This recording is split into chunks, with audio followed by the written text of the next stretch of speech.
We end each show with an unbelievable segment where we look at an education story that's so jaw-dropping it's just, well, unbelievable. Before I begin, at the last minute, I've had to change what I'm going to say because it turns out the original story on this topic, which was written by Howard Fisher. Fisher writes about news at the Capitol for the Star and other papers across the state. That story was incorrect. He originally wrote about a plan to make private school vouchers available to every student in Arizona. He's corrected that story since. It turns out the plan is to expand the program but not make it universal. So the story is still unbelievable, but not at the same level. It's the kind of thing I've come to expect from the conservative education reform crowd that pushes vouchers as one way to privatization. But you know what? I think he just jumped the gun. This is going to be coming later, as I'll talk about as we discuss this. The state legislature will be considering a bill to expand the current education savings account voucher program to include almost half of Arizona's school-age children. The original bill was created by our very conservative and very well-funded Goldwater Institute, and the Institute is behind the expansion as well. Think about this as purposeful mission creep, where you begin a program small and you gradually build it up to the level you wanted it to be in the first place. Before I go into the specifics of the program, let's make sure we all understand what we mean when we talk about vouchers. Vouchers are when public funds pay for children's private school tuition. District schools and charter schools already receive public funding, so they're not the issue. When a child gets a voucher, that means you and me and everyone who pays taxes, we're paying for that child's private school education. If you ask me, vouchers are a bad idea for a whole lot of reasons, but I want to put that aside for a minute. Common sense, simple logic says that vouchers, whether you like them or not, should be illegal in Arizona. Our state constitution says so. Here's the relevant passage in the Constitution. It's very short and very clear. No public money or property shall be appropriated for or applied to any religious worship, exercise, or instruction, or to the support of any religious establishment. No public money for religious instruction. It doesn't get any clearer than that. That's a big problem for voucher supporters because over 70% of Arizona's private schools are religious schools. By definition then, either vouchers can only pay student tuition for the remaining 30%, the secular private schools, or the whole voucher thing has to be thrown out. That's the only logical conclusion you can reach when you read that sentence in Arizona's Constitution. As we know, logic and the courts often part company, and this is one of those cases.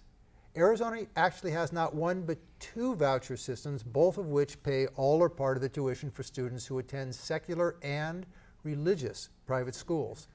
The court ruling says that's okay because, so the courts say, the money isn't really public money. How did they say that? Well, the reason they give is the state doesn't pay the money directly to private schools. The state doesn't write a check that goes directly to those schools. What they do can be called kindly a handoff, but really a more appropriate term is money laundering. The money is put into non-governmental hands before it goes to the private schools so they can pretend it's not public money. Both voucher programs have created artificial workarounds to keep the state budget at one remove from the tuition payments. Every dollar spent on vouchers means one less dollar in the general fund. That sure sounds to me like public funds for vouchers, but yeah, I know, it doesn't make sense. That's just the way the courts have decided. Well, in an earlier segment, Ann Eve talked about one of the original voucher plans in Arizona, tuition tax credits, where people contribute, and we've got to put those quotes around it, money to school tuition organizations which pay students private school tuition. Then the people who so generously contributed to the school tuition organizations get 100% of their money back from the state, which means they haven't contributed a penny of their own money. You and I, our taxpayer dollars, end up paying the tab. Well, in 2011, a second voucher bill was signed into law, setting up what are called education savings accounts. These saving accounts are created for eligible children whose parents choose to sign them up. The state holds on to the money, it puts it to the side, and the parents withdraw it to pay for a variety of educational activities and supplies. It can go for private school tuition, it can go for tutoring, it can go for testing, it can go for education materials. It's a long list.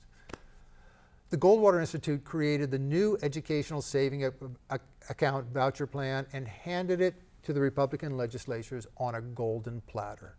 Just so you know how well connected the Goldwater Institute is in conservative circles, its education director, a man by the name of Jonathan Butcher, also co-chairs the Education Task Force for ALEC.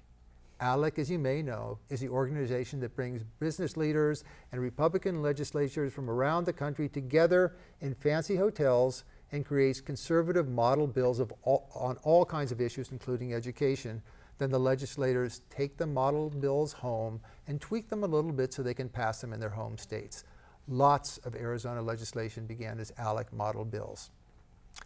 So the way the education saving accounts were sold to the public was by limiting the students who can get the vouchers to children with learning disabilities and children in foster homes. That's a typical conservative ploy. They sneak in a new law by saying it just serves needy kids. And come on, we're all for helping needy kids, right?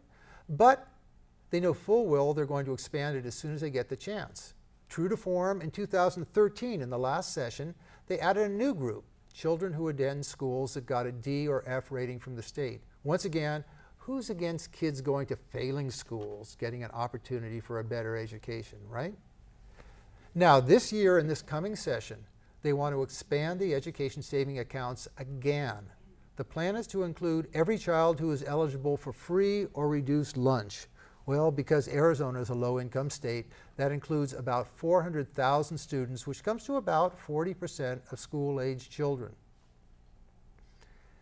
The question, how well is the education account program working so far, the one that began in 2011? Well, if you listen to the Goldwater Institute, it's working wonders, and the proposed expansion will make it even more successful.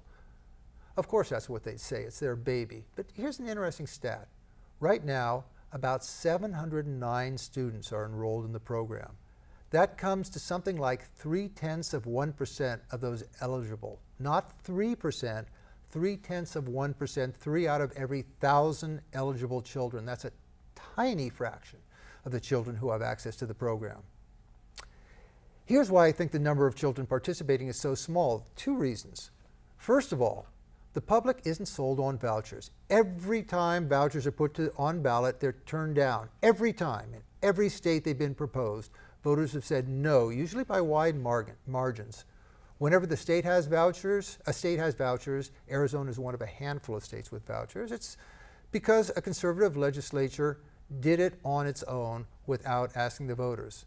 So, the parents whose children qualify for educational savings accounts probably aren't really sold on the idea, especially since they already have the option of sending their children to any public school in their area, whether it's school district schools or charters. But one group that would love to get its hands on those saving accounts are parents whose kids are already in private schools. Many high-income parents would love to pay less for tuition. And that brings us to the second and probably more important reason. Only 0.3% of the eligible children are taking advantage of the program.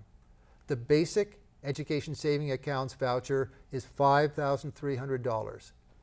That's pretty low. It's about $2,500 less than the state spends for each child in public school, and it's far less than the cost most private schools charge for tuition. Most families with limited incomes still can't afford to send their children to private school, even with the extra help from the savings accounts. But, as they say in the high-tech world, for conservatives, that's not a bug, it's a feature. Conservatives are only marginally interested in sending low-income children to private schools. It's no secret. Conservatives want to give less services and opportunities to struggling families, not more. Their long-range plan is to keep their legislative mission creep with going with this legislation until every child in Arizona qualifies for vouchers. At that point, the state will pay a significant portion of the private school tuition of people who can already afford it. Ever heard the term welfare for the rich?